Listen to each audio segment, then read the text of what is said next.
I came across an insurance agency's Facebook page recently that had real engagement, funny videos, likable people, a team that clearly had chemistry. People were watching, sharing, laughing. Good videos. I was jealous. And I thought to myself, a 63-year-old trying to figure out Medicare would never call these people based on what they're seeing here. Not because the content's bad. I liked it. Because likability and trustworthiness are not the same thing. And this page had figured out one of them. There is a version of social media success that feels like it is working, but it's not doing the job that you actually need it to do or really even intend it to do. High engagement, real people on camera, actual personality coming through, comments and shares and likes from people who genuinely enjoy the content, and zero phone calls from new clients who found you through social media. I'm just guessing that part. I don't know, but I've seen it over and over. The pattern. The gap is that one of the most common and least diagnosed problems that I see for professional service firm pages, and it comes down to one distinction that most businesses never consciously make. Likability gets you followed, trustworthiness gets you hired. These are not the same thing, and for professional service firms, particularly anyone in financial services like insurance, legal, or healthcare, you need both, but you cannot substitute one for the other. A funny office video tells me that you're fun to be around. It does not tell me that what you're doing with my retirement account or my Medicare enrollment or my estate plan or my legal problem. The person I need to become before I call you is not a fan. It is someone who is confident that you can handle my specific situation. Now, sometimes fans are the ones who do that, but most of the people looking at your page don't know you. Let me show you what I mean. This page that I came across posts consistently, multiple times a week. Real people on camera, not stock photos, not cheesy, not AI-generated images like what I like to do. Office humor videos that show the team's personality, that shows the down-to-earth side. The kind of content that makes you want to follow an account because you enjoy watching it. You'd want to have a beer with those people. And it works on that level. The humor videos are getting real engagement, comments, shares, reactions. But here's what I noticed when I looked at the educational content on the same page. A video where the advisor is actually talking about retirement planning on camera, clearly knowledgeable, making a real point about something that his clients need to understand. 6 likes. A review from a client who said he could not say enough good things about working with this advisor on Medicare enrollment. 2 likes. A workshop announcement for free Medicare education events happening across multiple cities. 1 like. The content that demonstrates genuine expertise is performing the worst on the page. The content that shows that they are fun people is performing the best. Now here's the question that matters. If a 63-year-old who just became Medicare eligible lands on that page, what do they see first? What impression does that first scroll give them? They see a fun team, they see office humor, they see people that they would enjoy having lunch with, and they keep scrolling because nothing in those first few seconds answered the question they were actually asking. Can I trust this person with one of the most important financial decisions of my life? I understand exactly how a page ends up in this position because I've been there myself. Before I got serious about the strategy behind my own content, and I was making all kinds of engagement-focused material for my insurance agency, and a lot of AI, a lot of funny stuff, content designed to get reactions, to look active, to feel like something was working. And it was fun to make. And it looked like it was working by the metrics that are easy to see. Views, likes, shares, comments, but the phone was not ringing from it.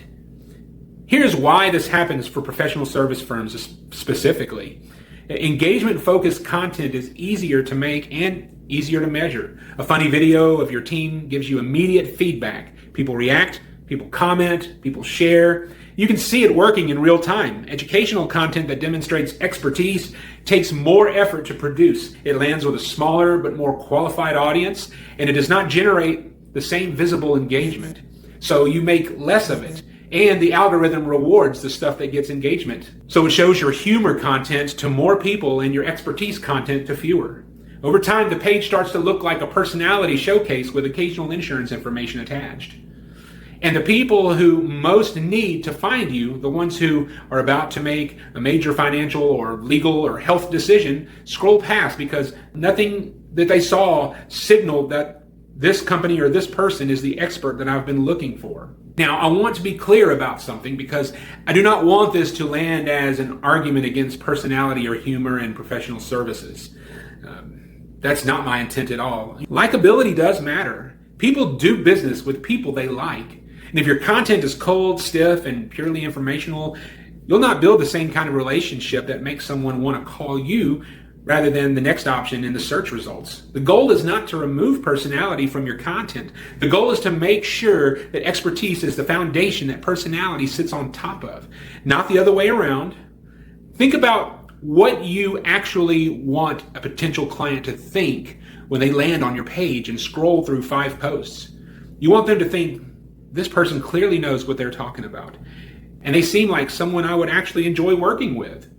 In that order: competence first, likability second.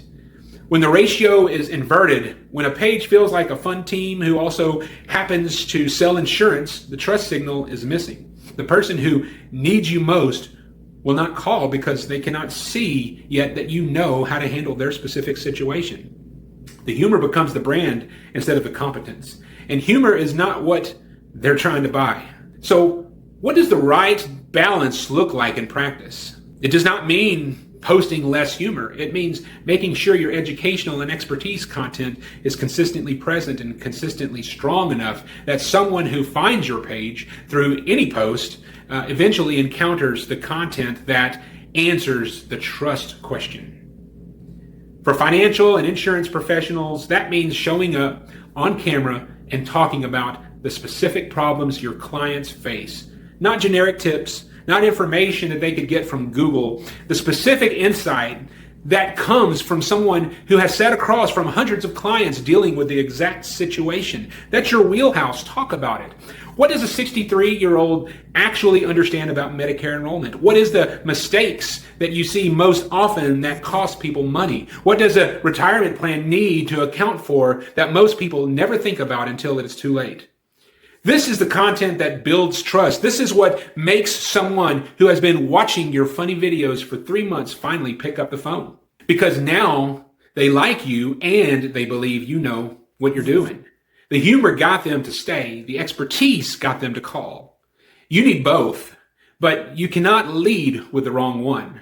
If you want to know whether your social media page is building trust or just building an audience, I will tell you directly. There is a free audit at ironcladcreative.studio/onboarding. Fill out the form and I will tell you what your page is communicating to the people who need to find you, what the ratio of your content is actually doing, and what to adjust first. No pitch, just a straight diagnosis. New video every Tuesday. See you next week.